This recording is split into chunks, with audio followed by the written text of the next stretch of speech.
to lower inflammation and reduce joint pain and other osteoarthritis symptoms. And I'm just very inspired to share those other things, because osteoarthritis it's just not seen as a sexy enough disease. It's like people think everyone gets it when they're old. That's also not true. It's not a normal part of aging. And really realize that this is a life-changing diagnosis, and in order to do your best with it, you need to start putting your health first.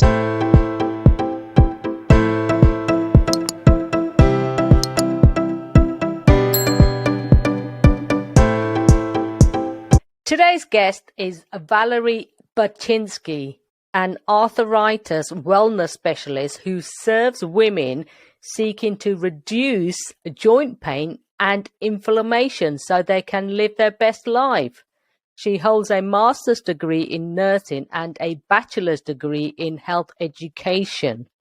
She is a certified health coach and has practiced as a registered nurse for over 25 years. Faced with her own diagnosis of arthritis, at the age of 27, Valerie has spent many years searching ways to lessen arthritis symptoms and slow its progression. Through it all, she has been able to maintain her active lifestyle and pursue the activities she is passionate about, mainly rock climbing and hiking. She passionately believes that no woman should have to throw away her dreams because of joint pain or a diagnosis of arthritis. Welcome, Valerie. Thank you for having me. What is one of the most courageous things you've done? So one of the most courageous things I've ever done is I decided to put my health first. Health before wealth, health before fears. I left my job and prioritized my health. That's excellent. And I think we all need to take a leaf out of that and do that from time to time. Mm-hmm. We're in a mad world where we're rushing around. We do need to slow down. So what is an arthritis wellness specialist? I deal specifically with osteoarthritis. Okay. And I help people with osteoarthritis, develop the lifestyle habits that they need to thrive. So how did being an arthritis wellness coach help you in your journey? The journey kind of happened before I became the specialist. I've worked as a nurse for many years, but I wasn't in anything arthritis. It was, my health concerns that led me down that path to focusing my research on, the real reasons behind why osteoarthritis develops, why it gets worse, and then also the science-based and evidence-based ways that the symptoms can be improved and the progression of the disease can be slowed down or even halted. Yeah, definitely. So, the thing is, throughout all of this, you were still mainly rock climbing and hiking. How was that possible then? So I was diagnosed when I was 27. I just had gotten into hiking, and, I really had a big need to be out there, to be in the outdoors. I had a traumatic childhood growing up, and I was on a self-destructive path. Okay. The partying and the stuff like that in my early 20s, and then I found the outdoors, and the outdoors really saved me.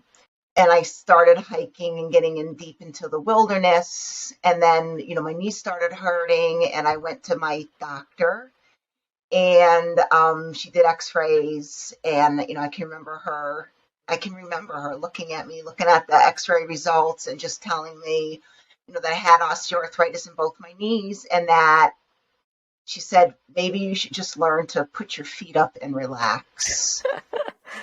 So, that wasn't really acceptable, and I was still in my 20s, so I did just kind of ignore it. Thank heavens I did, because we now know that cutting back on activities is one of the worst things you can do. Yes. When you have osteoarthritis. So I just continued on. I accepted the pain. I pushed through the pain.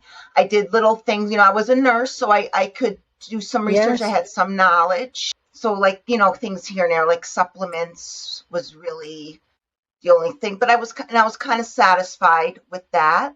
And then there'd be times when things would flare up and I'd have to take a break or various injuries also. As I grew professionally and I got my education, I got educated as Mm-hmm. a health educator, and I also got my bachelor's degree in health education, and then got my master's in nursing. I became more able to dive into the scientific research and evaluate it and implement it into my own life. So then I was able to do that. But then I also had trouble. It's so complex. I've always struggled with emotional eating and then also making the right Okay. decisions for myself. So I had to do a Mm-hmm. lot of self work. And I also looked at research on motivation and how past trauma not only affects osteoarthritis, because it is a risk factor for developing osteoarthritis later in life, Okay. which might explain why I got it so young at 27. Mm-hmm. But it also affects how we make our decisions, what choices we make in the moment. Like, am I going to eat that donut or not, even though I know it's going to hurt me? So I had to do all that research and then roll it up into a program and steps and things to do. And then I was finally able to adopt the lifestyle, and I really, really have improved over the past couple of years Uh-huh. following this, basically doing what the science says. That's excellent. So people that are start experiencing symptoms of joint pain and inflammation, I mean, this can be at any stage of their life. It doesn't have to be midlife. It could be young like yourself. Mhm. And how can these issues keep them from living their best life? What do they need to do to ensure they can continue? So, I work with a lot of women now, and I've talked to a lot of women and men. I am starting to, because the need is so great out there. I have a hard Yes. time turning the men away when they reach out to me for help, even though I pretty much am geared towards women. Hmm. But really, and it really fits well into your podcast, is I think the biggest problem you see is fear. Yes. People have the pain. They're told things like bone on bone. I hate that term. I think it is I wish doctors would stop using it. I mean, if someone tells you you're bone on bone, it's going to make it hurt more. And then Yes. they're told it's wear and tear, which over the past 20 years, it has been proven that osteoarthritis is not due to wear and tear. So people are scared now. They're scared of the pain. They're scared that more pain means more damage. More pain does not mean more damage. And they're also scared. They're just scared of the pain, of the fear. They're afraid to do things. They're afraid to feel the pain. And so they stop doing things.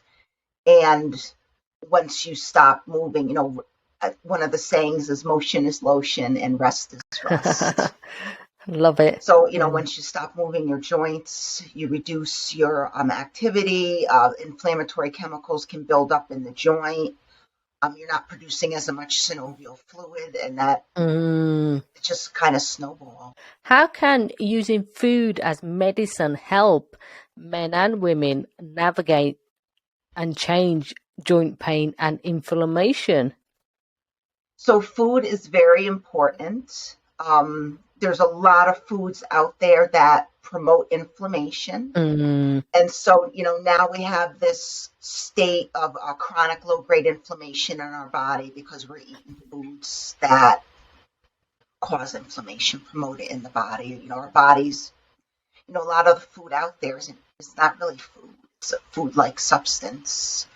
The ultra processed food, pretty much those middle aisles in the groceries. And, other things like processed meats and preserved meats and conventionally raised red meat and pretty much any meat. And then anything that's been charred, sugars, refined sugars. So Yes, that sort of stuff, definitely. yep. scientifically proven that it's going to Mm. increase inflammation in your body. And if you're having any problems with your joint, that inflammation, it attacks pretty much everything in your body. And this is also, they're saying it's a big cause of heart disease as well, because that inflammation attacks the arteries in your heart. But on the other hand, and I usually like to start with this, is there's a lot of foods that reduce inflammation. I mean, there really is just a treasure trove of vegetables and fruits and whole grains that have chemicals in them that the plants evolved, to protect themselves, but they're also very beneficial to humans, and they lower inflammation, they protect against cellular damage, and they can really help your joints and help reduce your pain by lowering the inflammation in your body. Yeah, that's excellent. Because I know a lot of people don't realize this. Sugar is and definitely causes inflammation. I gave up sugar at the beginning of the year, and I can tell now if I've had something sugary, I start getting the arthritis in my hands, instantly. And I was thinking, when you eat so clean, to have something like that, you can feel the effect instantly. So I'm not surprised. Inflammation is such a big thing now because so many things contain sugar. Yes. And not just the sugar, but also, that the highly refined white flour. Trans fats is another, I didn't mention that, but trans fats, which we're seeing less of now because the secret's out of just how Yes. unhealthy they are.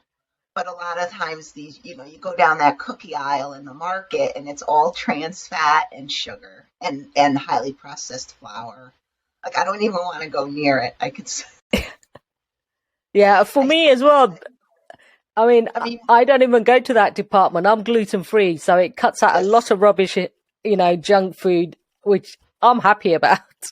And maybe you experience this because you gave up sugar, but when you go near that aisle, you can smell the sweet, Yes, and definitely. it smells like chemicals. Hmm. I know you touched on this a little bit, but which natural remedies can support reducing inflammation and give us more energy? I mean, reduce stress as well, radiant health. What would you recommend? Yes, so I like to start with the lifestyle changes, like Okay. changing the diet, adopting a diet that is designed to fight inflammation. That's very important. Yes. But stress management is also very important. Stress can also promote a state of low-grade inflammation. Being in that constant fight or flight is very inflammatory. Our body doesn't know what it's got to be ready for, so the inflammation is also to stand up, to be on guard against any sort of invaders, but it's not meant to be there all the time. But if you're in a state of chronic stress, it will be there all the time. And at the same time, it's waiting for something to be invading. It's also doing damage to your healthy tissues in your body. Sleep is also very important. Oh, yes. It's so Yes. underrated, sleep. Mm-hmm. A lot of people, they just don't prioritize it. And you see sleep is like the first thing someone will give up. They, sleep's given up for a lot of things, for success, to make more money, to, usually to make other people happy, or just that mindless watching the TV and you realize, oh, it's midnight and now I'm not going to get enough sleep. So sleep is also very important. And then activity. It's very important to make sure you're getting enough activity. Exercise and activity is, it's good for the joints because it keeps the joints moving. It helps move waste out of the joints and move in good nutrients. But it's also anti-inflammatory in itself. Yes. Are there any remedies or supplements anybody should take to try and obviously there's naturally eat all these things and reduce your stress like you've just said, sleep better. But is there any vitamins we should take to help and support our bodies? Yes, there are a number of supplements that are used for osteoarthritis, that are commonly Mhm. used for osteoarthritis. A lot of these are backed up by evidence, some more than others. So, the most common ones, glucosamine, that was one of the first Mhm. ones. They knew about that years ago. So that Yes. was something that I started taking a long time ago. But also chondroitin and MSM, usually find them in combinations, joint supplements. Mhm. Fish oil is also important, Yeah. especially if you're not eating fish, fatty fish 3 times a week. Mhm. Turmeric is another one, not necessarily turmeric though, but curcumin is the Yes. active ingredient that's extracted from turmeric. The thing with turmeric is that it can be high in lead, but if the curcumin is extracted from it, you're getting that active component without. And there's a number of others. I do have a supplement guide, a free supplement guide that people can download. It's at www.freesupplementguide.com. And if you go to that link, it'll ask you for your information and then send you the supplement guide. And I covered in that guide, I cover 10 supplements that can be used to reduce inflammation and joint pain. What resources do you recommend, daily tips, to anyone that wants to reduce their joint pain or has a diagnosis of arthritis? What would you recommend? How can they feel better? So first you need to make it a priority. I know firsthand it really does suck to get that diagnosis. Mm-hmm. I'm sorry, I hope I could say that. It can be shocking, it can be Yes. scary. A lot of doctors don't still are stuck in the old science. Yes. It's so sad to see it. I see it a lot on social media. They're still saying it's wear and tear. They're still saying bone on Mm. bone. They're still stuck on what they learned in back in medical school 30 years ago, before Gosh. all this new research has been done over the past 20 years. And, it's not their fault. It has been studied, and it takes up to 24 years for new research to get into the hands of providers. So there's a definite lag. People get the diagnosis and they're scared. They kind of sit back. They're scared to do anything, but it's really important to put your health first and really realize that this is a life-changing diagnosis. And in order to do your best with it, you need to start putting your health first. So it's like that's a Yes. mind shift. But mindset is also important. Maintaining a positive mindset is extremely important. It's going to help you make choices better. There was actually a study done where having a negative attitude had a stronger relationship to the amount of osteoarthritis pain that someone experienced than their x-rays did. So maintaining a positive mindset is very important. Mm-hmm. And it can be difficult because there is so much negative messaging surrounding not only osteoarthritis, but every type of arthritis. There's over 100 different types of arthritis. Osteoarthritis is the most common. I'm Yes. on the Gosh. social media, Instagram, Facebook, and 90% of the posts that you see are just doom and gloom and depressing. And if Mm. you're constantly, I get rid of that. Yes. I don't think it's Definitely. good to see. It's not good to see. It's okay to have every once in a while to have a pity party. I do it too. I see people that can do things that I can't. I rock climb, and I'm with some Mm-hmm.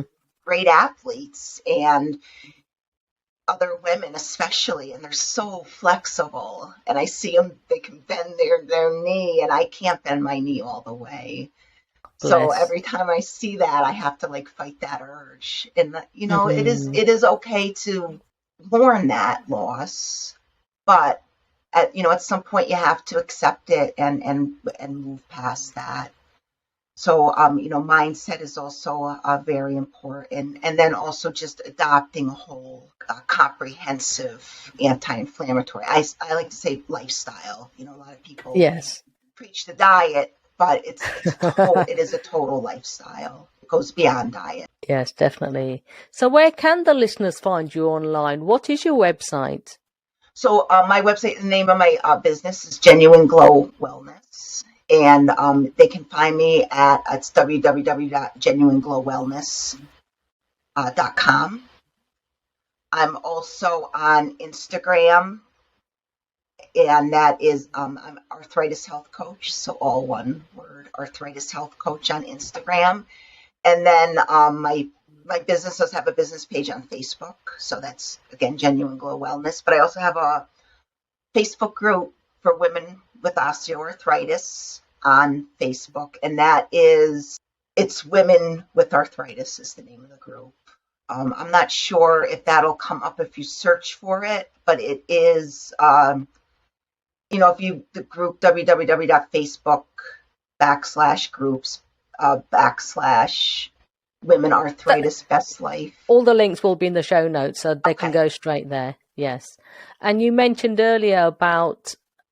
So that's www.freesupplementguide.com.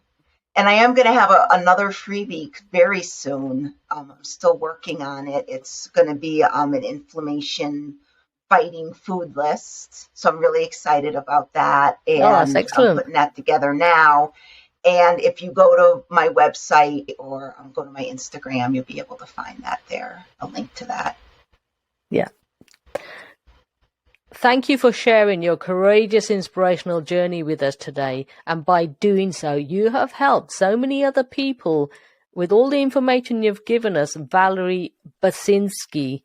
I'm really inspired to help other women, other people. I am, just because of the lack of information that I was given, and people are told so often that there's nothing that can be done. I went to the doctor, I went to a couple doctors, and you get that prognosis. There's nothing that can be done. You're too young for a joint replacement. So there's really nothing that can be done until you're older or until you're bad enough to require a joint replacement. And then, the joke is they tell you, I'll see you back here in 3 months. Well, why? They really, and it's not, there's nothing in their toolbox that can be done to help. But there is still plenty that can be done to lower inflammation and reduce joint pain and other osteoarthritis symptoms. And I'm just very inspired to share those other things, because there's definitely a gap in the healthcare system right now. Osteoarthritis it's just not seen as a sexy enough disease. It's like people think everyone gets it when they're old. That's also not true. It's not a normal part of aging. But that myth has definitely led to the disease being underserved. So I'm really hoping to fill that gap. That's excellent. Brilliant. So what is your definition of courage? Because we are Create the Courage to be Fearless podcast. What is your definition of courage? So my definition of courage is to put yourself first, put yourself in front of your fears, before your fears, but also before we all have a desire to please others.